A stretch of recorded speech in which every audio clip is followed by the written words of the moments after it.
বিশ্বের অন্যতম সেরা অলরাউন্ডার সাকিব আল হাসানের জন্য ২০২৪ সালটি ছিল বিতর্কে ভরা সময়। একজন বিশ্বসেরা ক্রিকেট তারকা এবং সর্বোপরি সরকার দলীয় এমপি ছিলেন তিনি। নানা তর্ক বিতর্কে লেগেই ছিলেন গেল বছর জুড়ে।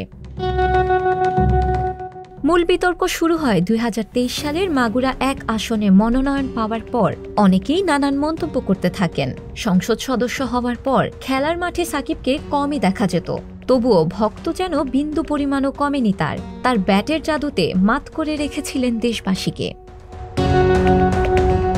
হঠাৎই সাধারণ মানুষের প্রতিবাদী মন জেগে ওঠে, শুরু হয় কোটা আন্দোলন। মুখোমুখি অবস্থানে চলে যায় সরকার ও ছাত্র জনতা।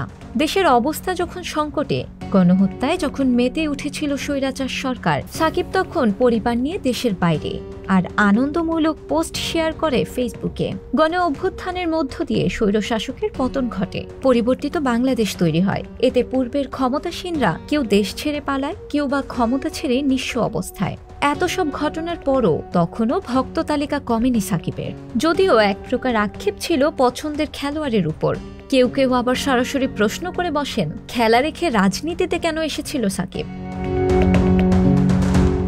নিজের অবস্থান পরিষ্কার করার জন্য সাকিব ফেসবুকে লম্বা এক পোস্ট করেন। সাকিবের ইচ্ছা ছিল দেশের মাটিতে টেস্টকে বিদায় জানাবেন দক্ষিণ আফ্রিকার বিপক্ষে খেলে, কিন্তু জাতীয় দলে তাকে যেন নিতেই চান না বাংলাদেশের ক্রিকেট বোর্ডের নির্বাচক মণ্ডলী। দেশের মাঠে নিজের বিদায়ী টেস্ট খেলতে চেয়েও তিনি পারেননি এক আন্দোলনের কারণে, যেখানে তার বিপক্ষে মিরপুর স্টেডিয়ামের বাইরে প্রতিবাদ করতে দেখা যায়। তার একদিন পরই সাকিবের পক্ষে হাজার হাজার সমর্থক ওই মিরপুর স্টেডিয়ামে মিছিল সমাবেশ মানববন্ধন করে। তবুও তাকে ছাড়াই দল ঘোষণা করে বিসিবি। ফলে ওই টেস্টে সিরিজে খেলা হয়নি সাকিবের। সাকিবকে সবশেষ রঙিন পোশাকে দেখা গেছে ওয়েস্ট ইন্ডিজ ও যুক্তরাষ্ট্রের মাটিতে অনুষ্ঠিত টি-20 বিশ্বকাপে। সাদা পোশাকে শেষটা দেখা গিয়েছিল ভারতের বিপক্ষে কানপুর টেস্টে।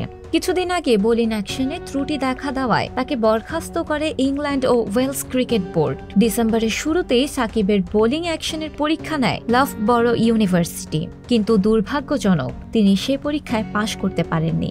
অবশ্য এটি কোনো বড় বিষয় নয়, পরবর্তীতে পরীক্ষায় উত্তীর্ণ হলেই বোলিং করতে পারবেন তিনি। সাকিবের জন্য যেন দুর্ভাগ্যের সময় ছিল ২০২৪। টেস্ট দলের হয়ে সর্বশেষ পাকিস্তানের বিপক্ষে সিরিজ জয়ে তার বিশাল ভূমিকা কারো অজানা নয়। ভারতের বিপক্ষে সিরিজ হারলেও সাকিব দারুণ অলরাউন্ডিং পারফর্ম করেন। তবুও বড় মাপের এই ক্রিকেটারকে লড়াই করেই টিকে থাকতে হয়েছে। এছাড়াও সাকিবের বিরুদ্ধে উঠে এসেছে আরও কিছু অভিযোগ। জুলাই হত্যা মামলারও হুকুমের আসামি করা হয়েছে তাকে।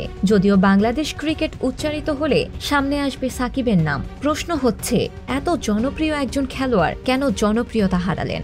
কেনই বা এতটা অপছন্দের তালিকায় উঠে গেল সাকিব আল হাসানের নাম? শিলা ইসলাম, সংবাদ প্রকাশ। সংবাদ, ফিচার ও অনুষ্ঠানের জন্য ভিজিট করুন সংবাদ প্রকাশের ওয়েবসাইট এবং যুক্ত থাকুন ফেসবুক পেজ ও ইউটিউব চ্যানেলের সঙ্গে।